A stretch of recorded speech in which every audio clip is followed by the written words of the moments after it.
Handloom saris అనగానే గుర్తుకొచ్చేవి Savitri handlooms. ఇప్పుడు జూబ్లీహిల్స్ లో గొప్ప ప్రారంభం. ప్రస్తుతం సింగునగర్లో ఉన్నాం. చూడొచ్చు, ఇక్కడ నేను నిలబడి ఉంటే మోకాళ్ళ పైకి స్టార్టింగ్ అనమాట. మోకాళ్ళ పై నీళ్ళు ఉన్నాయి.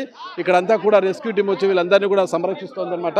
మొత్తం ఈ ప్రాంతం అంతా ఇక్కడ నుంచి తీసుకుంటే మొత్తం కూడా మనిషి మునిగిపోయేంత లోతు వరకు నీళ్లు ఉండిపోయాయి. మొత్తం కూడా అక్కడ నుంచి కూడా ప్రజల్ని ఈ గాలి బోటు ద్వారా ఇక్కడికి తీసుకొస్తున్నారు మన. మొత్తం కూడా తీసుకొచ్చి ఈ బోట్లో చూడొచ్చు. ఇక్కడ అందరూ కూడా కాలనీలకు వెళ్తున్నారు. మొత్తం కూడా ఈ ప్రాంతం అంతా కూడా జలమయం అయిపోయింది. అసలు ఇక్కడ అడుగు తీసి అడుగు పెట్టలేని పరిస్థితి ఉంది. ఎక్కడ తీసుకురావచ్చు, ఒక వృద్ధుని కూడా తీసుకొస్తున్నారు రెస్క్యూ టీము. ఇది ఇక్కడ పరిస్థితి. మొత్తం మీద అధికారులు ఎన్ని చర్యలు తీసుకుంటున్నా కూడా వారికి సరైన సమయంలో సహాయ సహకారాలు అందడం లేదని ఇక్కడ ప్రజలైతే ఆవేదన వ్యక్తం చేస్తున్నారు. పోదాం, మరికొంత ముందుకు కూడా వెళ్తాం. ఇక్కడికే మోకాళ్ళ పైకి నీళ్ళు వస్తుంటే అక్కడికి వెళ్ళేసరికి రిపోర్ట్లో ఏం చెప్తారు సార్? లోపల కాలనీలోకి రండి సార్, ఒకసారి ఒక 1/2 మీటర్ రండి సార్, మీరు వచ్చి చూడండి మా పరిస్థితి. నిన్న మార్నింగ్ ఇక్కడ కాదు, 1/2 మీటర్ లోపలికి వస్తే మా పరిస్థితి ఏంటో తెలుస్తుందని ఇక్కడ వరకు చెప్తున్నారు అనమాట. కదిపినా ఒకటే మాట, ఒడ్డున నిలబడి చూస్తే ఏముంది, లోపలికి వస్తే కదా తెలుస్తుంది మా పరిస్థితి అంటున్నారు.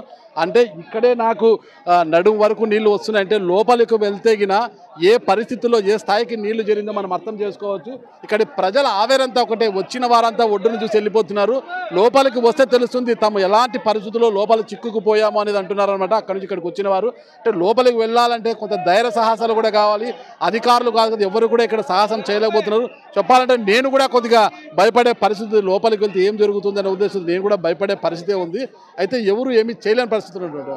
వరుణుడు ఒక ఉగ్రరూపం దాల్చడంతో వచ్చిన వరద ఉధృతికి ఈ ప్రాంతం అంతా కూడా, సింగు నగరంతా కూడా మొత్తం జలమయం అయిపోయింది. ఈ నీరంతా కూడా తగ్గుముఖం పట్టాలంటే మరో వారం రోజులు పడుతుంది. ఇప్పుడిప్పుడే ఈ ఎండ వస్తుండడంతో వర్షం నుంచి కాస్త తెరిపి విడిసిందనుకోవచ్చు.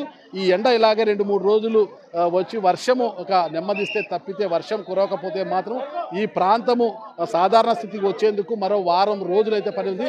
ఈ వారం రోజుల పాటు ప్రజలకు సహాయ సహకారాలు అందించడంలో ప్రభుత్వము చర్యలు తీసుకోవాలని ఇక్కడి ప్రజలైతే కోరుకుంటున్నారు. మొత్తం చూడొచ్చు కదా, ఈ లోపలికి వెళ్ళే కొద్దిగా అంతా కార్లు అవన్నీ కూడా మొత్తం మునిగిపోయాయి. మొత్తం కూడా ఈ ప్రాంతం అంతా కూడా ఎక్కడికి వెళ్ళలేని పరిస్థితి. మీడియా వచ్చినా, అధికారులకు వచ్చినా లోపలికి వెళ్ళలేని పరిస్థితి ఉందంటే ప్రతి ఒక్కరికి కూడా ఎవరి ప్రాణాల మీద వాళ్ళకి భయం ఉంటుంది కదా. అంటే పేదల ప్రాణం అంటే లెక్క లేదా అనేవారు కూడా ఉన్నారు ఇక్కడ. కానీ అక్కడికి లోపలికి వెళ్ళి రక్షించేవారు ఎవరు అంటే బోట్లు వస్తున్నప్పటికీ కూడా ఆయా ప్రాంతాలకు వాళ్ళకు లోపలికి వెళ్ళేకి అడ్రస్లు కూడా తెలీదు. వీళ్ళు ఒకటే చెప్తున్నారు, అధికారులే చెప్తున్నారు, వాలంటీర్లు కావచ్చు, స్థానికులు సహకరిస్తే తప్పితే మేము బోట్లు తీసుకొని లోపలికి వెళ్ళలేమని చెప్తున్నారు.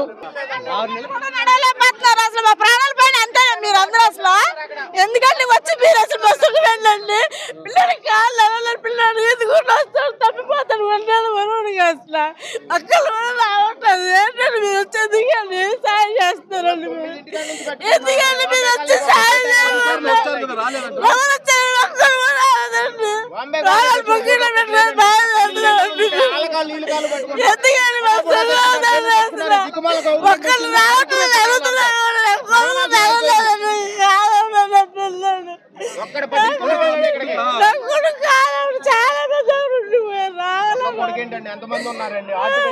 ఒక్కళ్ళు రావట్లేదు,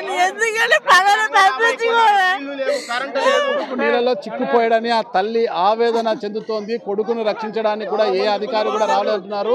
మరో వయనాడు కాకముందే అధికారులు చర్యలు తీసుకుని ప్రజలను సురక్షిత ప్రాంతాలకు తరలించాల్సిన అవసరం ఉంది.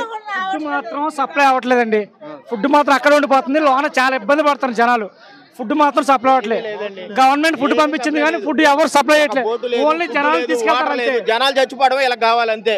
వీళ్ళు ఇక్కడికి వచ్చి షో చేయడం తప్ప ఏమీ లేదు. డిపార్ట్మెంట్లు కానీ ఏమీ లేదండి, పోలీసు లేదు, గవర్నమెంట్ లేదు, ఎవరు ఉపయోగం లేదు. ఇక్కడ వచ్చి ఇక్కడ వాళ్ళు మీటింగ్లు చెప్పి మమ్మల్ని జనాలన్న మమ్మల్ని వదిలితే మేము వల్ల తెచ్చుకుంటాం. వెళ్ళి మమ్మల్ని వదిలేయండి.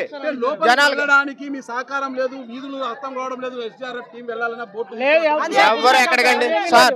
ఇక్కడ నుంచి ఒక 500 మీటర్ల వరకే వెళ్తున్నాయండి.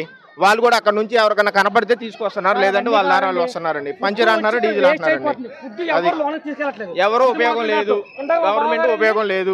వాటర్ బాటిల్ ఇవ్వండి, చాలా మంది కాళ్ళని వెయిట్ చేస్తున్నారు. జనాలు ఫుడ్ మాత్రం తీసుకెళ్ళట్లేదు. రూట్ తెలియదు అంటే లోకల్ వాళ్ళని సపోర్ట్ చేస్తాం సార్. ఇప్పుడు మాది పక్క ఏరియా, కాదు సార్ మాది పక్క ఏరియా. మార్నింగ్ 7 నుంచి వచ్చి మేము కష్టపడుతున్నాం. నిజంగా రూట్ తెలియదని మేము చూపిస్తాం కదా, సొల్యూషన్ ఉండాలి కదా సార్. వాళ్ళు ఆపేస్తున్నారు, జనాలు ఆపుతున్నారు. వాళ్ళన్నా వదిలితే వాళ్ళు ప్రయోగాలు చేసుకుంటారు. కార్తికేయ హాస్పిటల్ కూడా ప్రెగ్నెంట్ లేడీస్ అందరు ఉన్నా కూడా వారిని పట్టించుకునే నాదులు తాము సహకరించడానికి సిద్ధంగా ఉన్నాము. బోట్లు తీసుకొస్తే ప్రతి కాలనీలో ప్రతి ఇల్లు కూడా ఏ ఇంట్లో ఎవరెవరు చిక్కుకొని ఉన్నారో ఎవరిని రక్షించాలనేది కూడా వాళ్ళ దగ్గర నుంచి చూపిస్తామంటున్నారు. అయితే అధికారులు కొంత సహకరించి బోట్లు త్వరితగతిన తీసుకువస్తే గిన ఇళ్లలో చిక్కుకున్న వారిని సురక్షిత ప్రాంతాలకు తరలించే అవకాశం ఉంది. సుమన్ టీవీలో మీ పర్సనల్ అండ్ బిజినెస్ ప్రమోషన్స్ కోసం కింది నెంబర్కి కాంటాక్ట్ చేయండి.